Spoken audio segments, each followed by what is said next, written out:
Okay, now, folks, just before we go to our next speaker, I'm in big trouble. You see these headphones, as well as hearing from you and talking to the speakers, I'm getting lots of messages that we aren't getting enough feedback forms in. So please give yourself a little bit of time to fill those forms in, and then I'll get much nicer messages into my ear. So thank you for that. Okay, so our next speaker, you'll be pleased to know I'm not going to burst into song, but it's his birthday today, and it's David Burns who's going to join me now. Good morning. Hi. Good morning. Hi, David. How are you? I'm very good. I'm slightly disappointed that you're not going to sing a happy birthday to me, but you know, if I tried, you would be horrified. So my wife's always frightened. Thank you for sparing us. Yes, when I have my stereo on with the headphones, my wife goes out the house, I think, when I'm singing along. So you've been spared, I can assure you.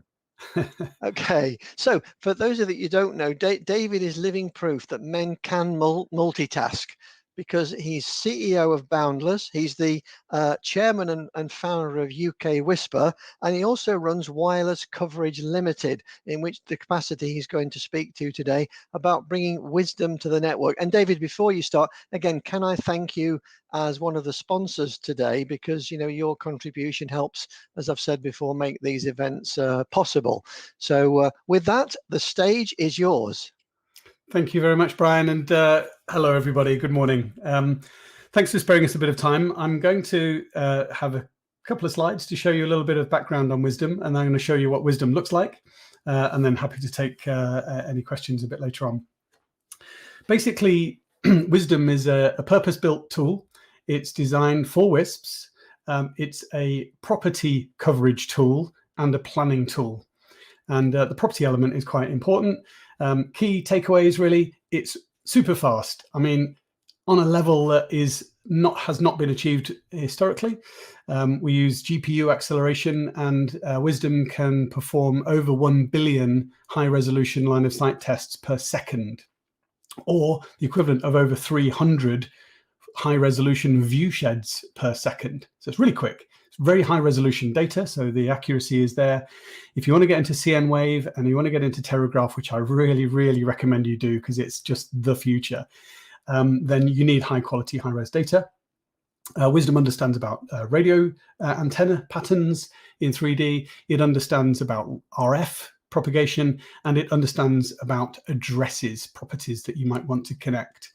So those are key aspects of Wisdom. I want to just really touch on accuracy, because accuracy is really the thing that I'm really obsessed about in Wisdom. If you use tools like towercoverage.com or Google Earth, they sample data roughly at 30-meter intervals. So if you get a square kilometer, the number of samples that a square kilometer of data has is about 1,100. So each square kilometer divided up into a grid of about just over 1,000 points. At 10 meters resolution, which is what you can see on the screen there, which is just a blurry mess, it can, there are about 10,000 points that are sampled. Wisdom samples at 2-meter resolution or higher, which is 250,000 points per square kilometer. And in fact, within the UK, we have mapped all of the UK, which is about 210,000 square kilometers at 2 meters resolution, which is just over 52 billion points of surface data. And then there's the terrain data underneath. That's what 5-meter resolution looks like. That's what 2-meter resolution looks like, and you can start to see that there's actually some features there. You can see that there are buildings, and when you go down to a high resolution, you can see much more detail. And Wisdom can work at resolutions down to 12.5 centimeters if you need it to. We tend to find that that's not really worthwhile because it's very hard to get an engineer to install a piece of equipment to within an accuracy of 12.5 centimeters. Sometimes it's hard to get them on the right building. So Wisdom sees things in 3D. It understands antenna patterns, as I mentioned. There's an example there of a 120-degree sector with all of its lobes and all of its weird foibles. And if you tilt the antenna up or down, you'll see what happens, what the effect of that is. So rather than just spouting on about it, let's show you what it looks like. Here's a map. Here's Wisdom. I've got some demo data, and on the left-hand side, I've got some collections of sites. So here's a site collection which is in the North Yorkshire area. I can switch on and off different layers, so I can see what things look like in sort of hill shade mode, which can be useful, or even 3D buildings if you're particularly interested in that sort of thing. So there's kind of lots of ways that you can view data, and we also have extra layers that we can put on top. So, for example, if anyone's interested in working in Scotland at the moment and exploiting the £5,000 per premises voucher scheme, we've taken the data from the Scottish Broadband Voucher Scheme and turned it into a heat map. So this is the kind of layer that we can switch on in line with what your requirements might be. So we've sampled 500,000 properties that are eligible for voucher funding, and you can see those as a heat map. And as you zoom in, you can see, you know, the intensity of the heat map or in individual properties, if you like, that are around there. So if I was to grab a site, so I've created one called Sample Scottish Site. You can see I'm very, very imaginative. Here's a site. We're saying that it's 10 meters high. I've put it in the wrong network because that should actually be in Scotland, but anyway, there we are. And on that site, we are going to have a radio, and that radio is a Sample Scottish radio. And I'm saying that that's an isotropic radio. Let's turn it into a cambium whatever. Well, I'll leave it as isotropic for now. It's a bit theoretical, but there we are. Running on 5.8 gigs, 36 dB of power. I wonder how many of these properties I can see. So that's just done a line of sight test to everything in the in the property set from the Scottish Broadband Voucher Scheme. If I click down here, I can see that it sees none of them. That's because I've got the wrong property set. Let's try that again. Right, test coverage. Nothing like a well-rehearsed plan. Okay, so that's just done a line of sight test to everything in the voucher scheme downloaded from the Scottish Government. And I can see 447 properties which would be eligible for voucher funding. And if I click on one at random, you can see the address, you can see the expected RSL, you can see the direction of the bearing. So if an engineer needs to install it, name it at the AP, that's the direction it would face.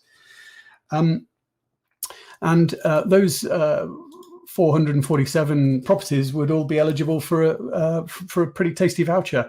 If I move the access point or move my transmitter, I can test it again, and it's doing another line of sight test to all of them, and I can now see that there's 109. So I've made it much worse.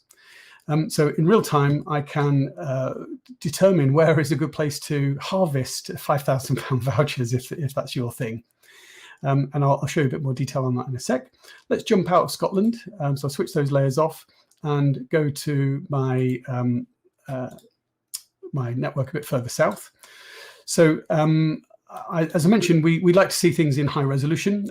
Here's an example of what the data looks like. This is what WISDM sees. And as you can see, it's not just the kind of stuff that you see on a hillshade map. You can see the slope of the roofs of the properties. You can see the trees. You can see the hedges. You can see the dry stone walls. This is in North Yorkshire. So this is quite unusual to be able to operate at this resolution, and we can do this at a national scale. So that's quite cool. Let's grab a site. So I've got a site here, and that's got a couple of radios on it. It's got a north-facing sector, which is a PMP 450.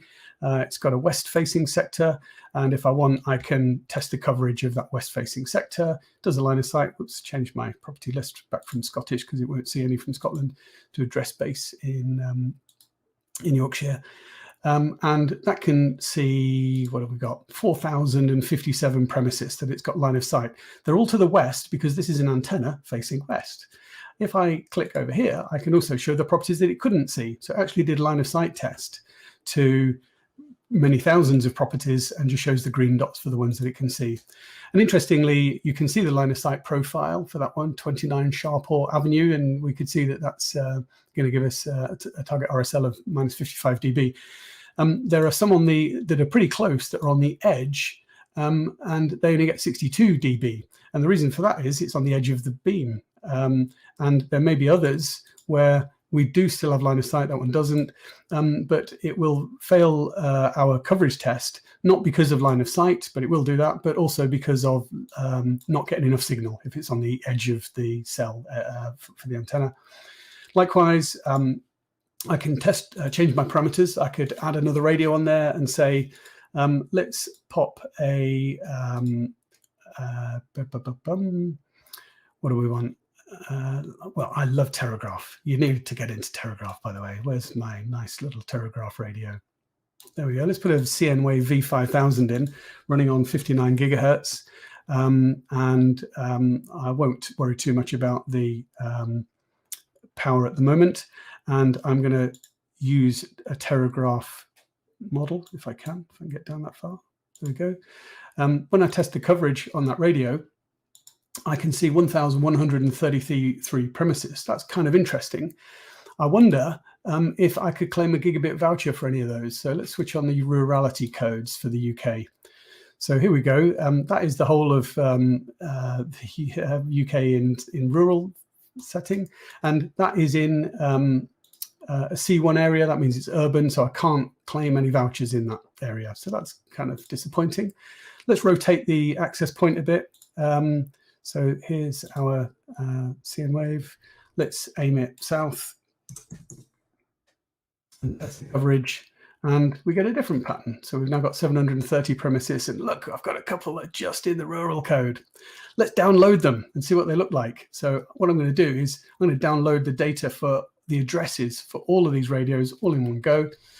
Press the button down here, create a coverage report, and I will add an extra bit of data on it. Press download.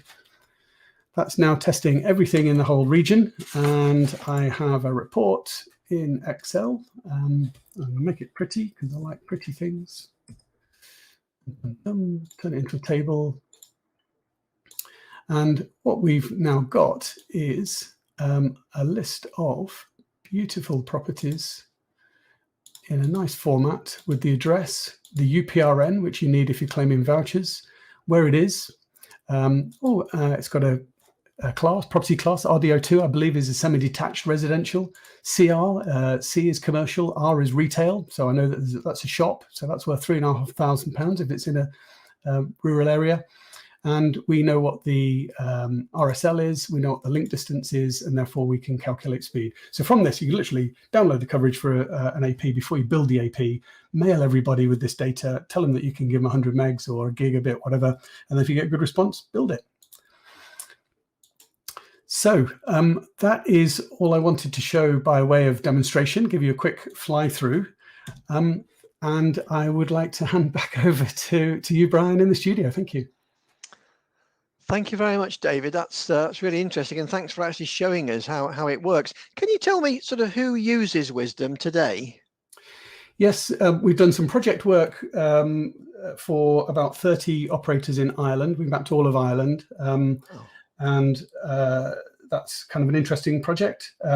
We've done town centre Wi-Fi planning for Ninet in North Yorkshire for 24 towns.